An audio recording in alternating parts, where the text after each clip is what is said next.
Kingdom Keepers, Disney After Dark by Ridley Pearson.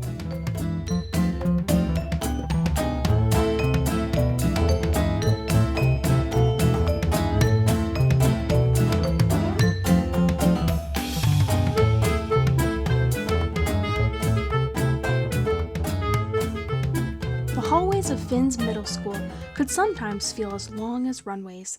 Late for class, he found this to be one of those times. Steel lockers occupied most of the space between the doors to the classrooms. The lockers were covered with stickers and pictures of movie stars or pro athletes, which instantly distinguished a girl's locker from a boy's.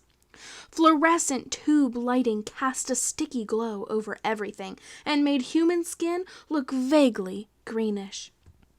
He said there was a fable, a story of some kind. Finn said to the boy standing next to him, that my friends and I are supposed to save the park or something. He realized how ridiculous this sounded, whatever that means. By friends, you mean like me? Dillard Cole asked. Dillard ate enough for 2 kids, and had the body to show for it. He didn't mean you, Dillard, Finn said gently, trying not to hurt the guy's feelings. Not exactly. He meant the other hosts at Disney World, the DHIs. No way. Way, Finn said, hurrying off to his 4th period classroom.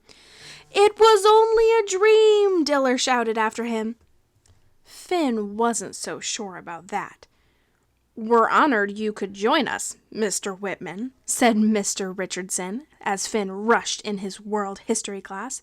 Mr. Richardson was probably the most boring teacher in the entire school. He'd lived in the U.S. for 20-some years, but still spoke with a thick British accent. He sounded like a pompous snob. Finn checked the wall clock. He was 8 minutes late, just under the 10-minute deadline, when Richardson would have given him a tardy. 3 tardies meant after-school study hall. Finn already had collected 2 others, both from science class. You'll sit up front, please, Mr. Richardson said, indicating an empty chair. Torture on top of humiliation. For the record, your notoriety pulls no weight in my class. I beg you to remember that when grades are issued.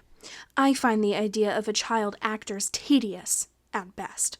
I'm sorry I'm late, Finn said, sliding down into his chair, resentful that he'd been made to apologize. He'd taken a job at Disney World somewhat against his will, mostly at his mother's urging. At the time, she'd had no idea she was making him into a middle school rock star. He remembered it well. There will be money in it, his mother had said. Your father and I can put a little something away for your college. I don't know, Mom, Finn had complained. This is Walt Disney World. Don't forget.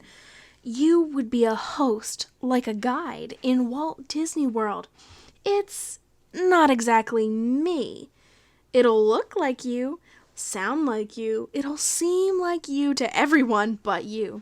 You'd be there for years, Finn Whitman, maybe forever. You can't get any cooler than Disney World.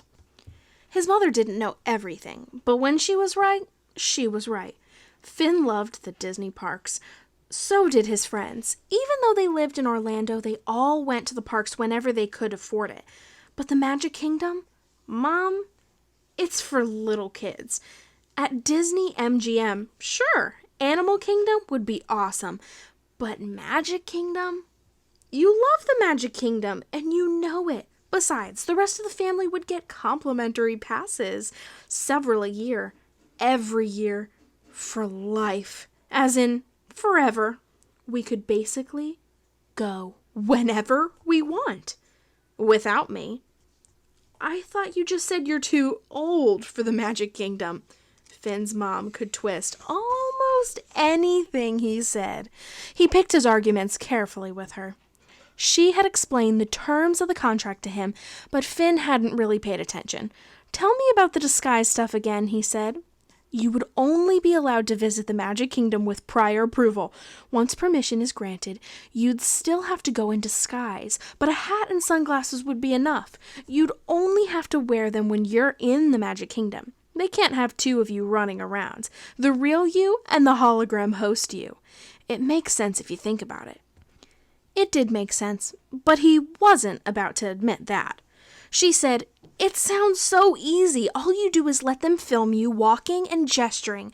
You read the script a couple of times into a microphone. They process the film or whatever, and presto, you're a hologram host at the Magic Kingdom with a college nest egg and a lifetime complimentary passes. Finn, you love special effects. What they're offering is for you to be the special effect. How much cooler can that be?" She was right again, but he resisted an all-out argument. His mother had once called a new toaster high-tech. What did she know? "All I have to do is audition?" he asked, testing her. "That's right. They might not even take you." "Mom," Finn said, "this is me we're talking about. Of course they'll take me." "Excuse me, Mr. Hotshot, but I do not want to hear you talking that way. And you know it. If this is going to go to your head, we are not doing this." Actually, Finn's mom loved to hear him talk that way, though she pretended otherwise. She had schooled him in self-confidence. He'd auditioned for several things and never won a part yet, but not because he lacked confidence. "Okay, I'll do it," he said. She beamed. He loved to see her like that, bright-eyed and childlike. A month after, Finn had passed the final audition and won a place at Disney Host Interactive, or DHI. He arrived at an enormous soundstage at Disney MGM Studios, the size of a jet aircraft hangar. The soundstage was rigged with hundreds of film lights, a green screen that filled the entire wall, trampolines, cameras, boom microphones, and dozens of scruffily dressed crew members. He'd never seen anything like it, except in movies, though he did his best to pretend otherwise. A college-age girl dressed in black and gray wore a headset with a microphone mouthpiece, a fuzzy black ball by her lips. She called herself a PA. It took Finn 4 days to realize that stood for production assistant. Her boss was a guy named Brad from Disney Imagineering. Brad made Finn dress in green tights and a green stretchy top and walk around on a green stage. The costume had small metal sensors, like thin coins stuck to the tights in every joint of his body. Dozens of the things. Cameras hooked up to a computer recorded the movements of the small metal discs. In the camera's eyes, the green costume moving against the green background basically made Finn's body disappear. The computer saw him instead as a floating cloud of shiny points. The engineers would later use the recording of Finn's movements to animate a hologram of Finn and the other kids. Brad explained that this process was called motion capture. There were 5 kids in all. One very pretty girl, Charlene, had a sandy blonde hair and blue eyes with pale skin. The other girl, Willa, struck him as a little geeky but extremely smart. She was sweet, but not knockout gorgeous like Charlene. Not many girls looked like Charlene. Willa struck him as moody. With her hooded brown eyes and dark braided hair, she might have been Asian or Native American. Maybeck, an African-American kid, was taller than Finn by a full head and had the big guy attitude to go along with it. For some reason, he made a point of telling Finn that he was a Baptist. Finn, who wasn't terribly religious, wasn't sure what to do with that information, nor even what it meant. On a break, Finn hung out with Maybeck and the last of the 5, a boy who introduced himself as Philby. Like Maybeck, he obviously preferred to be called by his last name. Philby looked older than all of them, but was in fact the same age. He had a British accent or something close to it.